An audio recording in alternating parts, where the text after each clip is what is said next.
It's just one of the, like, it's desecrated. What can you do? Let me Google it, actually. How do you undesecrate something? That's a great question, actually. How to undesecrate something. How to undesecrate something. It doesn't even have an answer. Like, it completely changed.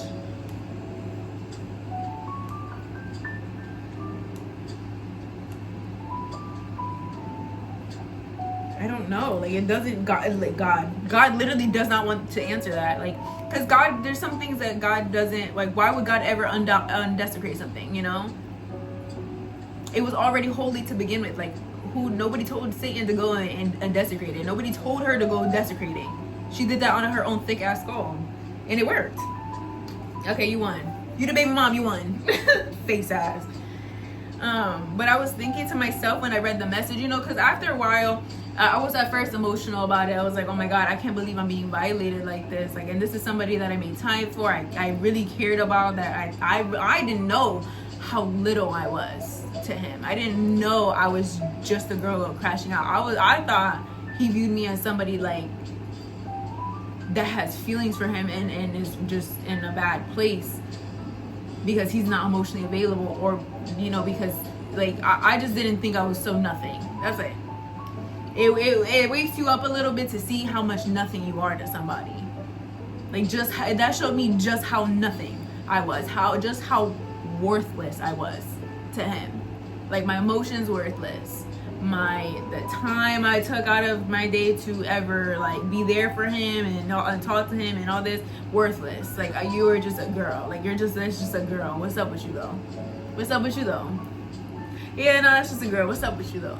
That's me. That was what I was to him. I was like, wow. How could I ever, to go back to, like, where I am in the situation now, because I feel like people, because I had such a strong reaction, I think people really think I'm gonna, like, end my shit about it. No, it was just, I have emotional reactions sometimes. I you know, battery on my back, I drank the pre-workout, rampage, Bellzilla, okay? But I'm back to my human form. I'm back to my human form, look. Taking notes, doing diamond painting, drinking wine. I'm trying to think of what else I gotta do. I don't know. I wonder what else I'm gonna get up to. I don't know. I really don't know. Oh, I have to do my lashes. I took out my lashes and I'm giving a day break, so I'll probably do my lashes tomorrow. I gotta do my lip liner. That's something important. Something that actually matters. But let me see what else. I was just thinking about, like, how I would feel, like, even standing next to him or being around him or even looking at him. But I put more specifically in my notes, I was like, how can I lay my head or body down next to a man like him, like, that would desecrate and allow another person to desecrate me? Like, they joined forces to desecrate me, and what am I supposed to do with that? You know, like, how could I ever do anything with that? Like, there's just some things that are just, I think, too far. But that's why I think they're perfect for each other.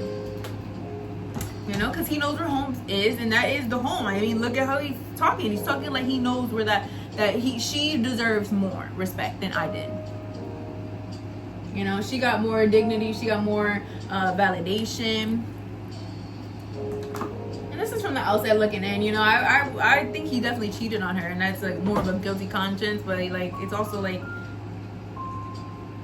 even after the cheating, like, he knows where home is because he did her dirty. They had a horrible relationship, but after years of that, other people being involved, he liked her so much.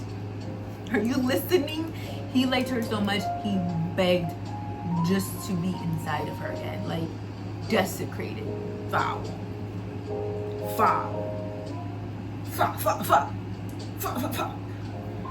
Right? So that's how I feel about that situation. Like, I really made peace with it. I was like, you know, I could just do better. Like, I I wouldn't feel right, you know, because I was thinking about it, and I was being honest with myself, because I had an emotional connection to this person. I'm not gonna deny that. Like, there's a reason why she wanted that. There was something to desecrate. You know, if I didn't have an emotional connection, there wouldn't be anything for her to desecrate, right? And there wouldn't be a disconnect between me and him if there was nothing there. Like, you know, there's a reason why. That's it. There was something there going on between us. Regardless of if it was toxic or not, there were still emotions involved, at least on my end, obviously not on his. But he doesn't have to feel bad about that or anything. You know, sometimes you just don't feel the same way about somebody because you relate to other people more, you feel more comfortable with someone else, you desire somebody more. So, you know, God really, you know, gave me that information that I needed in this situation. It really did. Like, that's all I can say. Like, you know, sometimes you gotta bow out. You look so dumb right now,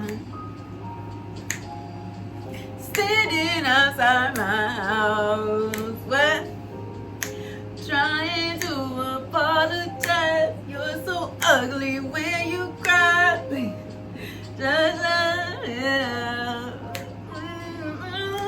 Don't tell me you're sorry, 'cause you're not. No, oh, 'cause I know you're only sorry you got caught. But you put on quite a show that really had me going. Is that how the song goes? And now it's curtains closed, man. Curtains closed. Concert over. Okay, wait, I need more of these. Dang. All these freaking ads, like.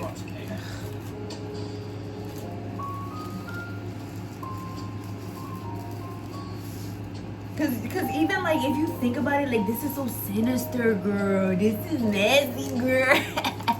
This is so sinister though, because she's kind of like an angel, or like a dark angel. But she's like an angel in a way, because she delivered like a message that was like cruel. Obviously it was a cruel, unkind thing. She wasn't doing it out of the kindness of her heart, I'll say that. She wasn't telling me that to do anything other than desecrate, but she didn't realize, or maybe nobody realized, only me and God knew, type shit. Amen. I went and got baptized after that and everything. I was like, you know what, girl, it's funny clothes. So I was just thinking, I was like, this is such a blessing to me, because imagine, like, wow. I just think, like, imagine me standing next to a man like that, who deep down, that's what they're thinking when it comes to me. When she has an emergency, like, it doesn't matter if I just said something upset. It doesn't matter. Like, this is somebody that he hasn't talked to in years, and out of whatever feeling of negativity he had for me, like, I was so nothing to him. And imagine I love him. You know, imagine, like, that's like someone I want a future with. You know what I mean? Like, I was imagining myself in the future. Like, I was weighing the pros and cons of the situation. I'm like, okay, yeah, I could empathize and say, like, oh, I was talking a lot of shit about people, and he's hearing manipulated side of the story, and this is why he would say something like that. But even then, it's like, but it's still you. Like, it's still what you wanted to say. Like, nobody is me, baby, is me. Like, nobody made you feel that way towards you. You just felt that way. You just felt like I was nothing. And that's what, in this situation, manipulation or not, I was nothing. He didn't think I was anything, for whatever reasons that worked for him in his mind, and God wanted me to know that, like, because God is protecting me, you know, always. And he was like, this isn't somebody that would cherish you. This isn't somebody that would defend you behind your back. This isn't somebody that would stray away from temptation of any kind. Like, he was open. Like, it wasn't, he was open for her, you know. She said she had an emergency, and he was there, and he sacrificed me for whatever reason, and I'm not saying he doesn't have justifiable reasons. I'm not perfect. I'm just saying you got it. You won. You the baby mom, you won. You're right. You're right. You're right.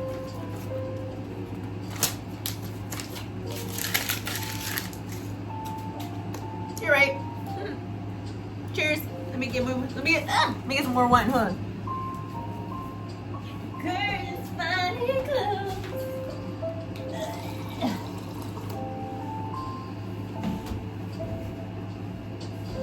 I got my hair all over the place. Yeah. It is what it is.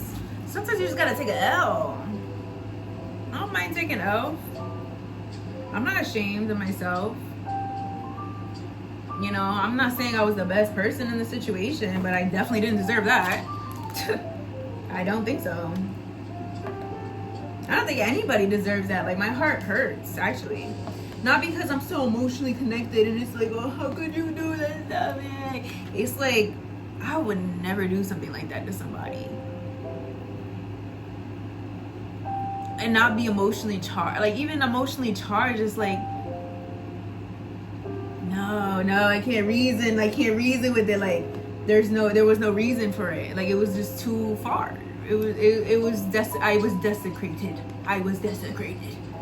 And nobody felt any remorse, you know? I was just like, that's the girl crashing out, man. What's up with you? You need something? I'm not busy today. Yeah, I can make time for you.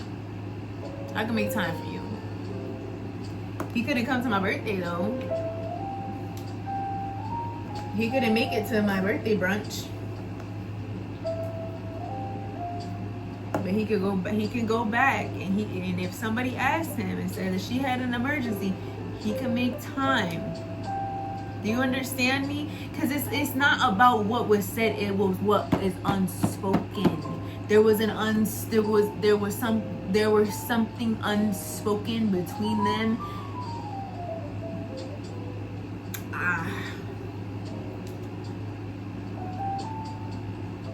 She knew what it was. He knows where home is.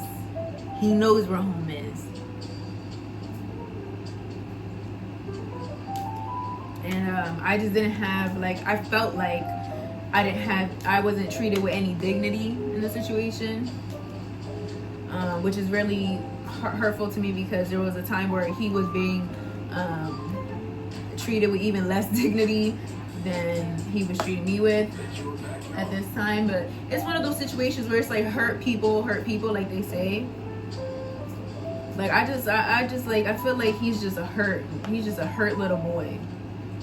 Like, that's the only reason you could ever be so cold to somebody. You gotta have some real, you can't have God in your heart if you would ever do, you know, there's a certain time in your journey where you realize, like, that it's disrespectful, not only to the other person on a human level, because anybody is a brother and sister in Christ, right? So these are people that everybody, you should be, if you really love God, you will be viewing everybody as like somebody. And if it's not somebody to you, it's somebody to God. You know, like, well done, my faithful servant type shit. Like, that's how you should be acting with everybody, even if you have disdain. You should never let somebody, as in the devil himself, come into your heart like that. You should never welcome Satan in your heart where you are cold. That's what Satan does. He's cold. You have to be with Satan if you do cold shit. If you're treating somebody with a coldness, because that's the only way that you're able to be cruel and malicious and stuff like that. But I wanted to end this video here because I am getting anxious thinking about it, and I really, really, really don't like sitting in this energy. If I do sit in this energy, I like to, like, you know, do some therapy. Like, I'll take notes and journal about it, or even talk to myself, or even like punch the wall and pillows and walk back and forth until I get like the energy out. I might go on a walk or something, because I really don't like to sit in this because it's not healthy for me. It doesn't make me feel good, and I think my skin's gonna break out. I'm gonna turn old and decrepit. I'm gonna start sweating. It's not good for me, so I gotta go do something with this negative energy. Love you guys. Talk to you again.